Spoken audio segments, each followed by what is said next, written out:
Oi gente, tudo bem? Eu sou a Camila e hoje a gente vai conversar sobre um livro que ficou bastante em alta aí nos últimos anos, principalmente por conta da adaptação cinematográfica para série de TV, que é O Conto da Aia, da Margaret Atwood. Eu demorei bastante para ler esse livro, porque eu já tinha tido um contato com a Margaret por um outro livro dela chamado Lesão Corporal, e não tinha sido uma experiência nada boa, eu não tinha gostado nada daquele livro. Achei o livro sem sentido nenhum, final ruim, não gostei mesmo, achei o livro arrastado.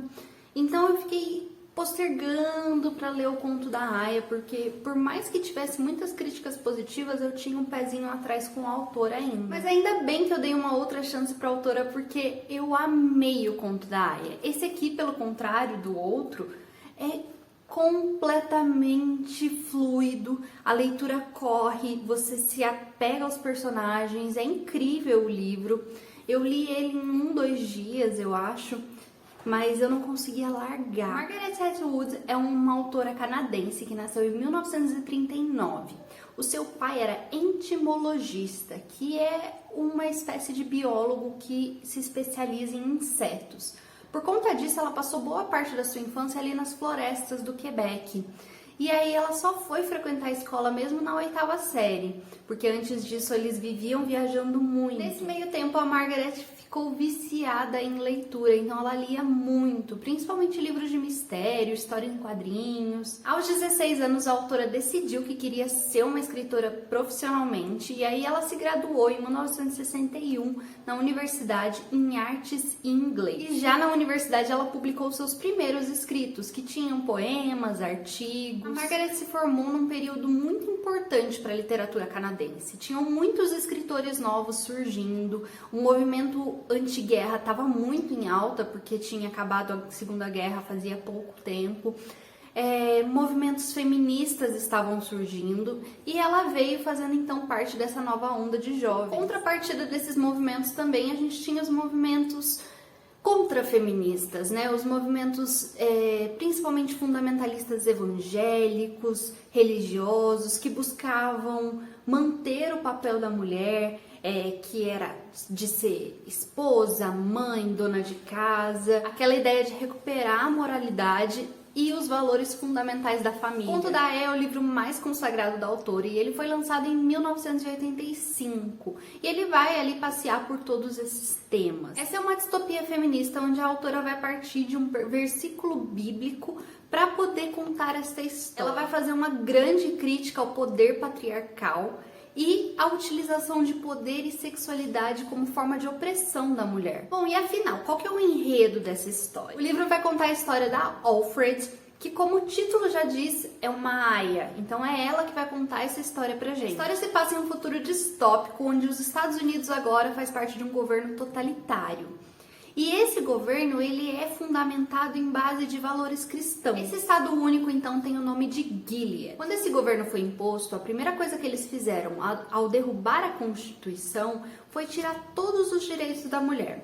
Então, a primeira coisa, elas passam a não ter mais acesso à conta bancária, depois elas são demitidas dos empregos, elas não podem mais trabalhar, à medida que elas vão virando ali uma propriedade do homem. A gente vai acompanhar, então, a Alfred no presente, quando ela já é uma aia, mas às vezes a gente também vai retornando ao passado dela, no período que ela tinha uma vida basicamente normal. Então, ela tinha uma filha, ela era casada, ela trabalhava em uma biblioteca. As mulheres aqui na história são divididas em castas, então a gente tem as esposas, que são as esposas dos comandantes, dos militares, dos homens que têm um cargo bem respeitado no governo.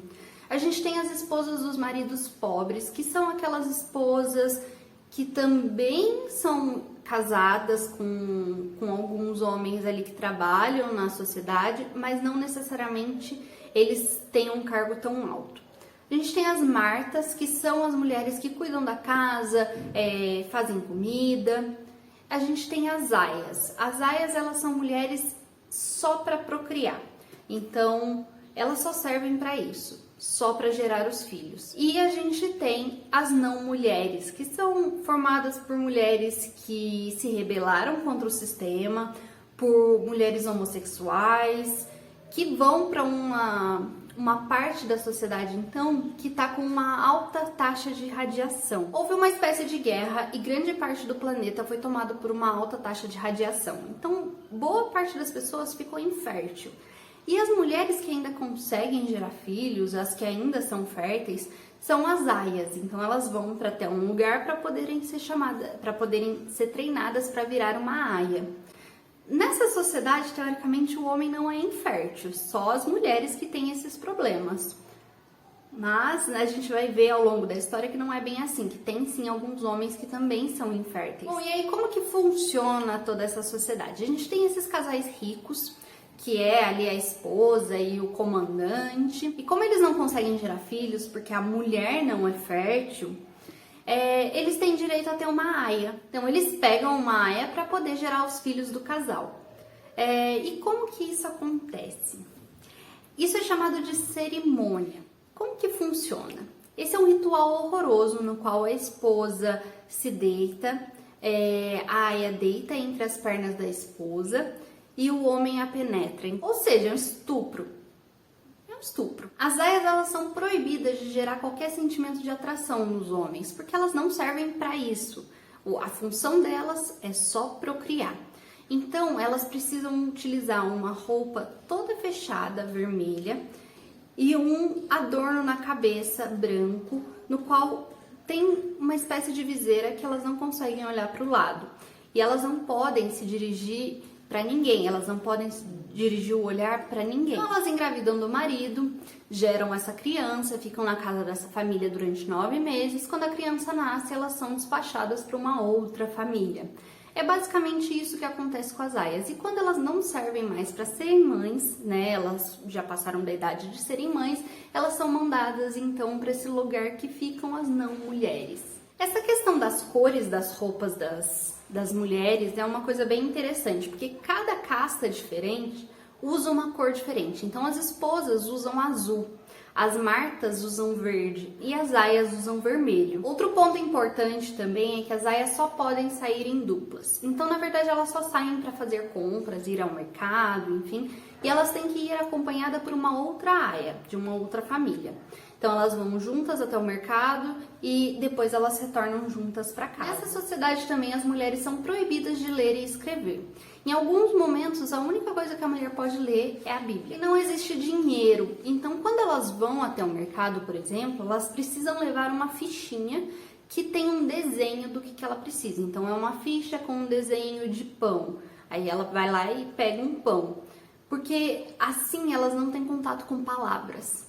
E é um outro ponto que a gente pode levar como muito importante que a autora coloca, porque a palavra é muito importante, a palavra tem poder, e aí eles tiram esse poder das mulheres, então elas não têm mais acesso às palavras. Outro ponto muito importante aqui na história é um muro.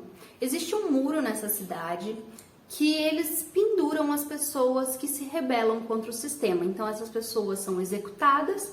E elas ficam penduradas ali, os corpos ficam pendurados por mais ou menos 1, 2 dias para que as pessoas vejam e não repitam aquilo, não se rebelem contra o sistema, uma espécie de aviso. E aí as aias sempre têm o costume de ir até esse muro para ver se elas encontram alguém que elas conheceram na vida passada, né? Na vida antes desse sistema. Além de todos esses direitos que a mulher perde, ela também perde direito ao nome. Então, a Alfred, por exemplo, ela não se chama Alfred, a gente não fica sabendo o nome dela. Porque Alfred é o sobrenome do comandante da família que ela vive. Então, meio que ela é propriedade daquela família e ela passa a se chamar o sobrenome daquele comandante. Então a gente vai acompanhando essa vida dessa aia que tá nessa família, até que ela recebe a visita do Nick, né, que é o motorista da família. Ele vai até ela de noite e ele diz pra ela que o comandante quer se encontrar com ela de uma forma secreta. Só que ao mesmo tempo, a esposa do comandante também faz uma proposta para Alfred em segredo do marido. E aí eu não vou contar o que os dois propõem para ela, porque isso vai mudar completamente a situação dela e principalmente isso vai alimentar cada vez mais o sentimento de fuga nela, o sentimento de se rebelar contra o sistema. O livro traz essa crítica fortíssima à ideologia religiosa de que a mulher precisa ser inferior ao homem. Ele trata muito da questão de poder dependente do gênero e da violência contra a mulher. O trecho da Bíblia que a autora se inspirou foi do Gênesis, e eu vou ler para vocês. Ele tá aqui na primeira página, e em algumas edições ele também vem na capa do livro. Vendo, pois, Raquel que não dava filhos a Jacob, teve Raquel inveja da sua irmã, e disse a Jacob: dá-me filhos, ou senão eu morro. Então se acendeu a ira de Jacob contra Raquel e disse: estou eu no lugar de Deus, que te impediu o fruto de teu ventre? E ela disse: eis aqui a minha serva Bilha, entra nela para que eu tenha filhos sobre os meus joelhos, e eu, assim, receba filhos por ela. Outra referência bíblica também que a gente tem é na própria capa do livro, que a gente pode observar que tem aqui no fundo uma árvore e a serpente. Então a gente consegue ver essas referências do pecado inicial, da Eva, né, do pecado da mulher, que foi ela que pecou inicialmente. O livro ganhou diversos prêmios desde a sua publicação e ele nunca ficou sem ser editado. Mas nos últimos anos ele ficou bem em alta novamente, principalmente por conta da série produzida pela Hulu, que foi estreada em 2017, se eu não me engano. E hoje a gente consegue até acompanhar a série pelo Globoplay, que é The Handmaid's Tale. E eu tô assistindo e tô gostando bastante. A série é um pouquinho diferente da história do livro, porque ela acaba acrescentando muitas outras coisas, né? Mas é muito legal também. Bom, gente, é isso. Eu espero muito que vocês tenham gostado. Leiam um livro, acho que vale muito a pena, principalmente se você gosta de literatura feminista, se você gosta de distopias, você vai gostar bastante. Deixa um like que você me ajuda bastante. Se inscreve se você ainda não for inscrito e comenta aqui embaixo o que você achou. Um beijo e até mais!